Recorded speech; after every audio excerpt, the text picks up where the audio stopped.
श्रीमद् भगवद गीता अध्याय 3 कर्म योग। अर्जुन ने कहा, हे जनार्दन, हे केशव, यदि आप बुद्धि को सकाम कर्म से श्रेष्ठ समझते हैं तो फिर आप मुझे इस घोर युद्ध में क्यों लगाना चाहते हैं।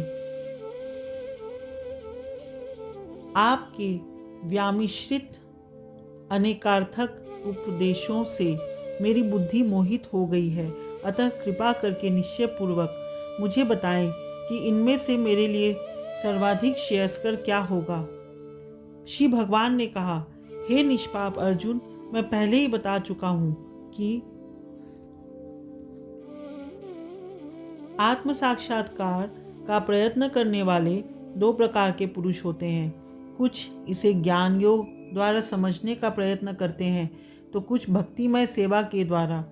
न तो कर्म से विमुख होकर कोई कर्म फल से छुटकारा पा सकता है और न केवल संन्यास से सिद्धि प्राप्त की जा सकती है। प्रत्येक व्यक्ति को प्रकृति से अर्जित गुणों के अनुसार विवश होकर कर्म करना पड़ता है, अतः कोई भी एक क्षण भर के लिए भी बिना कर्म किए नहीं रह सकता। जो कर्मेंद्रियों को वश में तो करता है, किंतु जिसका मन इंद्रिय विषयों का चिंतन करता रहता है, वह निश्चित रूप से स्वयं को धोखा देता है और मिथ्याचारी कहलाता है। दूसरी ओर यदि कोई निष्ठावान व्यक्ति अपने मन के द्वारा कर्मेंद्रियों को वश में करने का प्रयत्न करता है और बिना किसी आसक्ति के कर्मयोग प्रारंभ करता है तो वह अति उत्कृष्ट है। अपना नियत कर्म करो, क्योंकि कर्म न करने की अपेक्षा कर्म करना श्रेष्ठ है। कर्म के बिना तो शरीर निर्वाह भी नहीं हो सकता। श्री विष्णु के लिए यज्ञ रूप में कर्म करना चाहिए, अन्यथा कर्म के द्वारा इस भौतिक जगत में बंधन उत्पन्न होता है।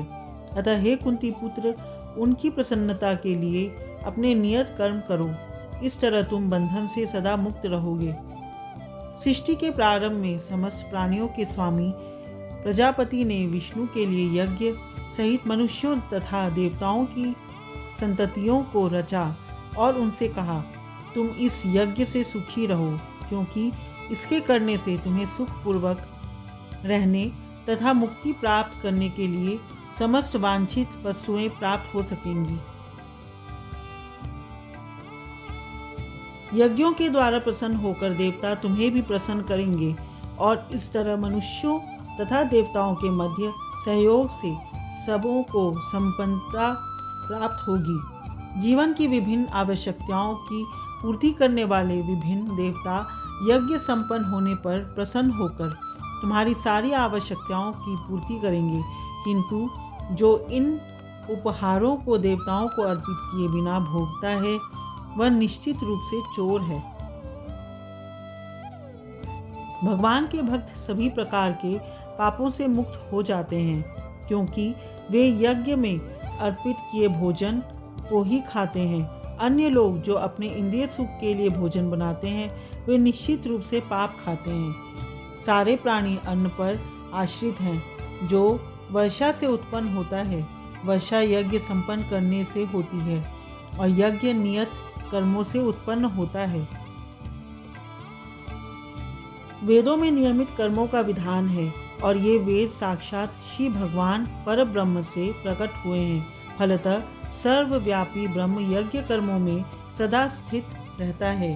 हे प्रिय अर्जुन, जो मानव जीवन में इस प्रकार वेदों द्वारा स्थापित यज्ञ चक्र का पालन नहीं करता, वह निश्चय ही पापमय जीवन व्यतीत करता है। ऐसा व्यक्ति केवल इंद्रियों की तुष्टि के लिए व्यर्थ ही जीवित रहता है। किंतु जो व्यक्ति आत्मा में ही आनंद लेता है तथा जिसका जीवन आत्म साक्षात्कार युक्त है और जो अपने ही पूर्णतया संतुष्ट रहता है, उसके लिए कुछ करणीय कर्तव्य नहीं होता। स्वरूप सिद्ध व्यक्ति के लिए न तो अपने नियत कर्मों को करने की आवश्यकता रह जाती है, न ऐसा कर्म न करने का कोई कारण ही रहता है। उसे किसी अन्य जीव पर निर्भर रहने की आवश्यकता भी नहीं रहती। अतः कर्म फल में आसक्त हुए बिना मनुष्य को अपना कर्तव्य समझकर निरंतर कर्म करते रहना चाहिए, क्योंकि अनासक्त होकर कर्म करने से उसे पर ब्रह्म की प्राप्ति होती है। जनक जैसे राजाओं ने केवल नियत कर्मों को करने से ही सिद्धि प्राप्त की, अतः सामान्य जनों को शिक्षित करने की दृष्टि से तुम्हें कर्म करना चाहिए। महापुरुष जो आचरण करता है, सामान्य व्यक्ति उसी का अनुसरण करते हैं। वह अपने अनुसरणीय कार्यों में से जो आदर्श प्रस्तुत करता है, संपूर्ण विश्व उसका अनुसरण करता है। हे पृथापुत्र, तीनों लोकों में मेरे लिए कोई भी कर्म नियत नहीं है। न मुझे किसी वस्तु का अभाव है और न आवश्यकता ही, तो भी मैं नियत कर्म करने पर तत्पर रहता हूँ। क्योंकि यदि मैं नियत कर्मों को सावधानी पूर्वक न करूं, तो हे पार्थ, यह निश्चित है कि सारे मनुष्य मेरे पथ का ही अनुगमन करेंगे। यदि मैं नियत कर्म न करूं, तो ये सारे लोग नष्ट हो जाएं। तब मैं अवांछित जन समुदाय वर्ण संकर को उत्पन्न करने का कारण हो जाऊंगा और इस तरह संपूर्ण प्राणियों की शांति का विनाशक बनूंगा। जिस प्रकार अज्ञानी जन फल की आसक्ति से कार्य करते हैं, उसी तरह विद्वान जनों को चाहिए कि वे लोगों को उचित पथ पर ले जाने के लिए अनासक्त रहकर कार्य करें। विद्वान व्यक्ति को चाहिए कि वह सकाम कर्मों में आसक्त अज्ञानी पुरुषों को कर्म करने से रोके नहीं, ताकि उनके मन विचलित न हो, अपितु भक्ति भाव से कर्म करते हुए वह उन्हें सभी प्रकार के कार्यों में लगाएं, जिससे कृष्ण भावनामृत का क्रमिक विकास हो। जीवात्मा अहंकार के प्रभाव से मोहग्रस्त होकर अपने आप को समस्त कर्मों का कर्ता मान बैठता है, जबकि वास्तव में वे प्रकृति के तीनों गुणों द्वारा संपन्न किए जाते हैं। हे महाबाहो, भक्ति भावमय कर्म तथा सकाम कर्म के भेद को भली भांति जानते हुए जो परम सत्य को जानने वाला है, वह कभी भी अपने आप को इंद्रियों में तथा इंद्रिय तृप्ति में नहीं लगाता। माया के गुणों से मोहग्रस्त होने पर अज्ञानी पुरुष पूर्णतया भौतिक कार्यों में संलग्न रहकर उनमें आसक्त हो जाता है। यद्यपि उनके ये कार्य उनमें ज्ञानाभाव के कारण अधम होते हैं, किंतु ज्ञानी को चाहिए कि उन्हें विचलित न करे। अतः हे अर्जुन, अपने सारे कार्यों को मुझ में समर्पित करके मेरे पूर्ण ज्ञान से युक्त होकर लाभ की आकांक्षा से रहित, स्वामित्व के किसी दावे के बिना तथा आलस्य से रहित होकर युद्ध करो। जो व्यक्ति मेरे आदेशों के अनुसार अपना कर्तव्य करते रहते हैं और ईर्ष्या रहित होकर इस उपदेश का श्रद्धापूर्वक पालन करते हैं, वे सकाम कर्मों के बंधन से मुक्त हो जाते हैं। किंतु जो ईर्ष्यावश इन उपदेशों की उपेक्षा करते हैं और इनका पालन नहीं करते, उन्हें समस्त ज्ञान से रहित, दिग्भ्रमित तथा सिद्धि के प्रयासों में नष्ट भ्रष्ट समझना चाहिए।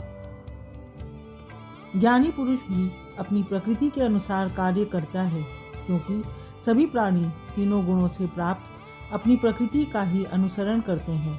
भला दमन से क्या हो सकता है?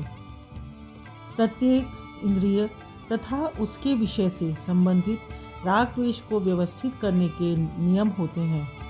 मनुष्य को ऐसे राग तथा द्वेष के वशीभूत नहीं होना चाहिए, क्योंकि ये आत्म साक्षात्कार के मार्ग में अवरोधक है। अपने नियत कर्मों को दोषपूर्ण ढंग से संपन्न करना भी अन्य के कर्मों को भली भांति करने से श्रेयस्कर है।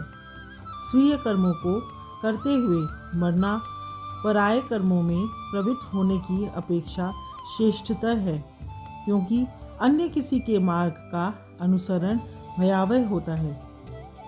अर्जुन ने कहा, हे वृष्णिवंशी, मनुष्य न चाहते हुए भी पाप कर्मों के लिए प्रेरित क्यों होता है?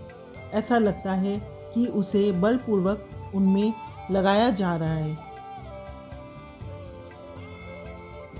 श्री भगवान ने कहा, हे अर्जुन, इसका कारण रजोगुण के संपर्क से उत्पन्न काम है, जो बाद में क्रोध का रूप धारण करता है और जो इस संसार का सर्वभक्षी पापी शत्रु है।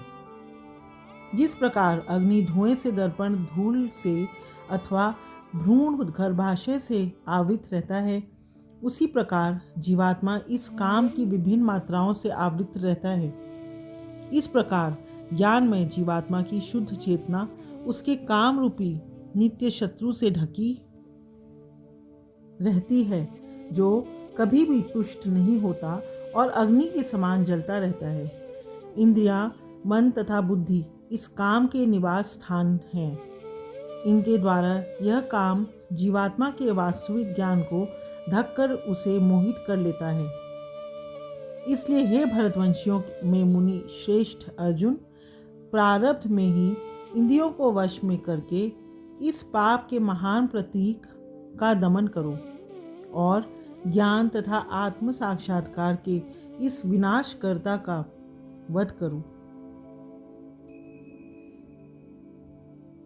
कर्मेंद्रियां जड़ पदार्थ की अपेक्षा श्रेष्ठ हैं। मन इंद्रियों से बढ़कर है, बुद्धि मन से भी उच्च है और वह बुद्धि से भी बढ़कर है। इस प्रकार हे महाबाहु अर्जुन, अपने आप को भौतिक इंद्रियों, मन तथा बुद्धि से परे जानकर और मन को सावधान आध्यात्मिक बुद्धि से स्थिर करके आध्यात्मिक शक्ति द्वारा इस काम रूपी दुर्जय शत्रु को जीतो। इस प्रकार श्रीमद् भगवद गीता के 3 अध्याय कर्म योग का भक्ति वेदांत तात्पर्य पूर्ण हुआ। हरिओम तत्सत, हरिओम तत्सत, हरिओम तत्सत। इस वाचन में कोई भी त्रुटि हो उसके लिए मैं क्षमा प्रार्थी हूँ।